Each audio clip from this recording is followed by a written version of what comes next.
Hello everyone and welcome back to Star Wars The Force Unleashed on Steam. I am One More Sheep yet again, and today we're going to be continuing and finishing off the first level of the glorious game, and that thing there is a Walker Mech. We're going to be seeing quite a few of them in this playthrough. Now this Walker Mech in the game, however, is quite unique in that it's the only one of its kind in this playthrough.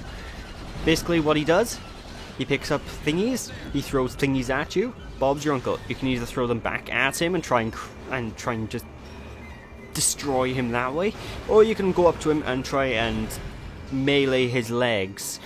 I don't recommend meleeing his legs. I recommend staying at a distance and throwing shit at him. But there we go. And of course, whenever you beat big enemies, they will always have a quick time finisher. So if there's an enemy that's 3 times the size of a normal person, you can pretty much guarantee you have to finish him off with a QTE. Well, you don't have to. You can choose to finish him off the normal way, but QTEs are much better because you gain invincibility for a split second while you're performing the QTE, and it just looks flashy. You know, you don't need to use the QTEs, people. I see people use the QTEs as reason why they don't like this game, and apart from the boss fights, the QTEs are 100% optional. You don't need them to take down these normal mooks. So, just calm down, calm your tits. Now be careful on these little platforms that are elevated by here, because if you take down the supporting pillars as you would expect in real life, the platforms will fall down. As you can see by this one panel that's slightly falling because I sliced it, and that entire walkway that I decided to push with my Hadouken powers. And I am convinced that is a Hadouken. It's not a force push, because force pushes don't look nearly as badass when you use them. It's a Hadouken, people. Hell, he even charges it up like a Hadouken.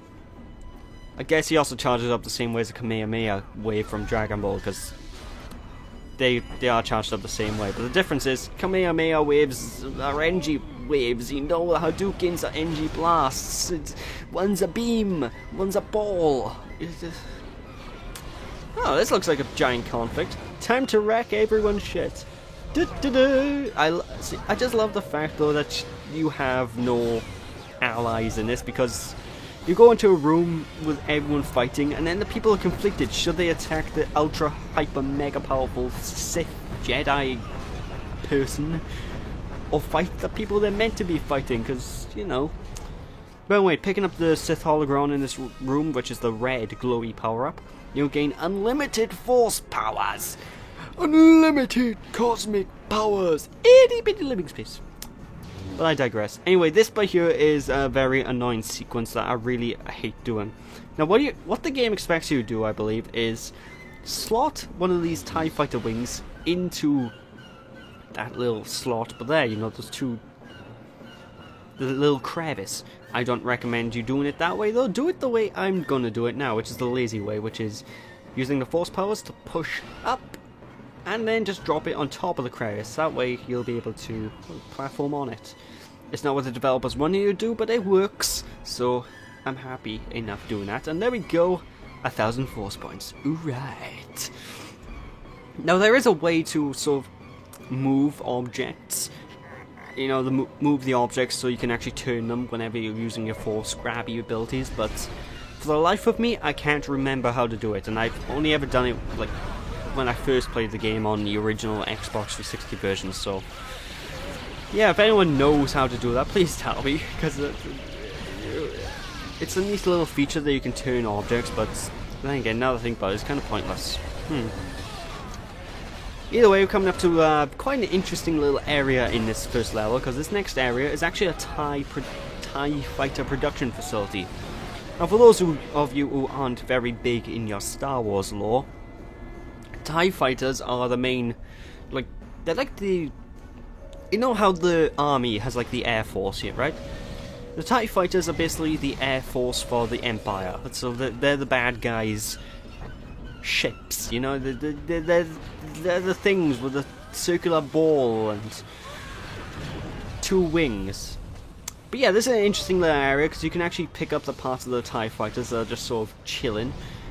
Or you could use the laser beams and actually aim the lasers at the enemies that are trying to kill you, which is, it's always swell, you know?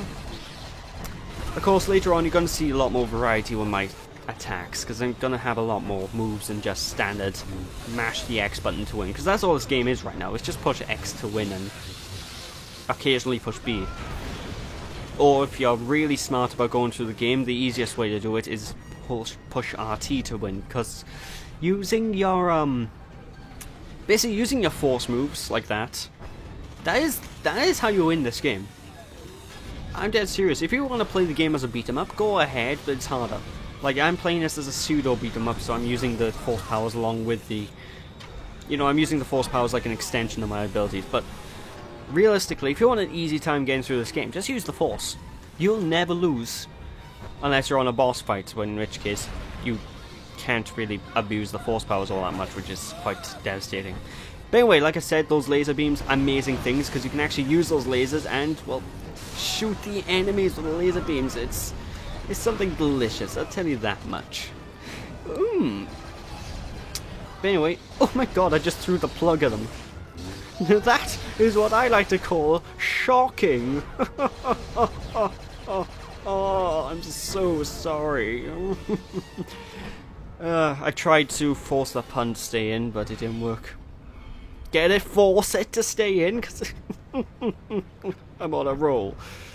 But anyway, look inside each of the corridors. There's only a holocron in our corridor. But anyway, look at all the corridors, because there's quite easily, there's usually going to have something like a force sphere or something off the beaten path, you know? So just keep an eye out, go around each of the corners and be all like, is there a holocron here? Holocron.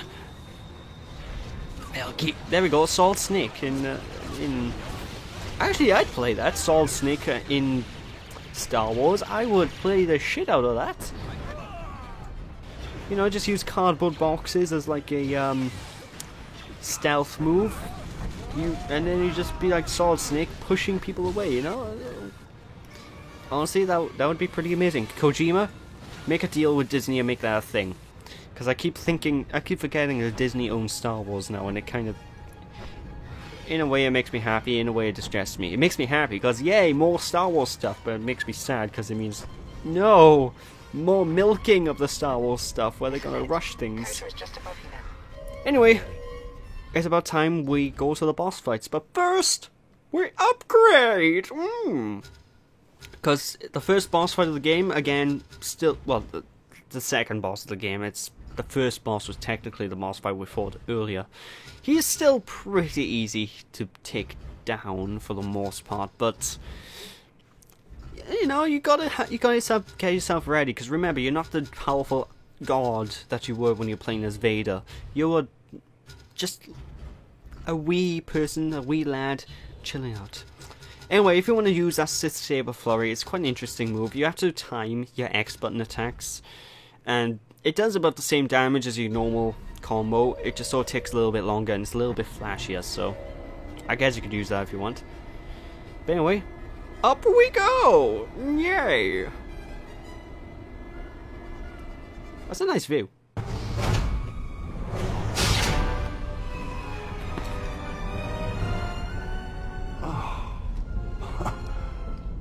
A boy? Months of attacking Imperial targets and Vader sends a boy to fight me?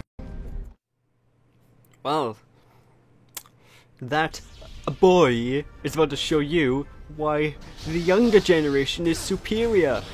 What, you with your Pong? Back in my day we had Mario, and I don't know where I'm going with this.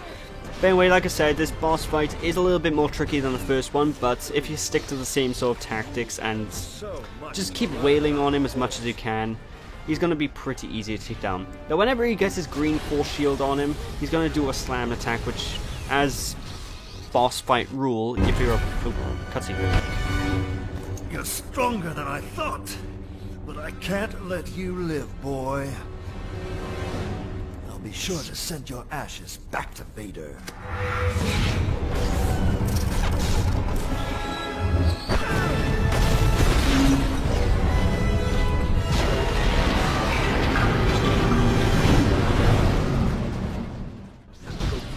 Now, it really bugs me that there's a cutscene in the middle of the boss fights. Not all the bosses do this, by the way, folks. This is like its own unique case. It's quite annoying. But, yeah, to take this guy on, just wail on him, just blast him as much as you can. It's quite easy. And as I was saying, all boss fights tend to have a shockwave attack. Not in this game in particular, but in most games, haven't you noticed? It's like boss lore. Anyway, in this second phase of the boss fight, when the ship is falling down to Earth, well, not Earth, it's falling down Nar Shaddaa, he's going to be shooting all these projectiles at you when he gets his force field attack. Just hide behind hide behind one of the floor panels that are now on the ceiling. And honestly, Bob's your uncle. Now, whenever he goes to attack you, it's pretty wise to hold down the block button, and that's just the thing, you know? Of course, if you can hurt him, that should have killed him. A lightsaber straight through the gut, that would have killed any normal person. But basically, if you catch him with your lightsaber attack as he's catching you, you'll get into like this thing where you have to mash the X button. It's just a lightsaber struggle. It's quite easy though. Never lose it. Vader thinks he's turned you, but I can sense your future. And Vader won't always be your master. I sense only me.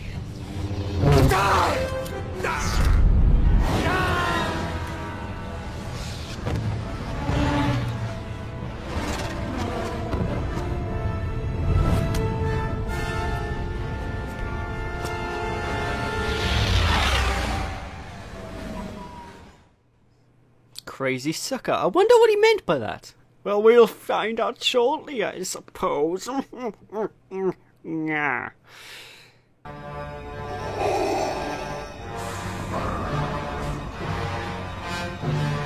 Master Kota is dead. Yes. His lightsaber.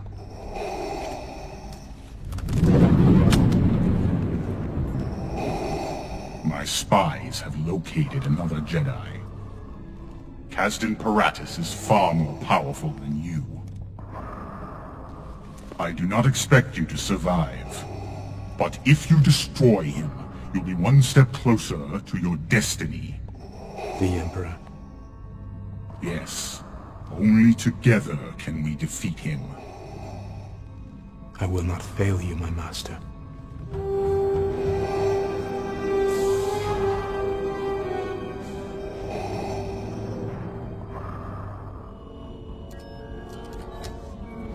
Amazing. It looks just like the Jedi Temple on Coruscant. Proxy, are you picking up any communications? Too many to decipher. I can hear thousands of droids all calling out to each other. This is where all droids go to die. Set us down as close to that thing as you can. I'll do my best, but there are not many clearings. You'll need to approach the temple on foot.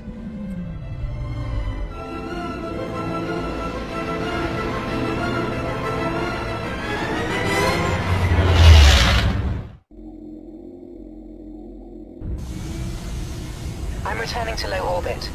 Scanners show you'll need to make it through that large hyperdrive core in front of you.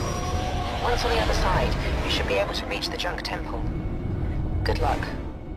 And there we go, folks. So when we return next time, we'll be taking down Kazdan Paratus, who is the first boss fight who could possibly give you difficulty in this game, ladies and gentlemen, but I'll talk more about him when I get to him. So with that, folks, thank you all for watching. Hope you all enjoyed. Don't be sheepish, people, and when we return next time, obviously, we'll do exactly as I just said. So thanks for watching. I'll see you after. Bye!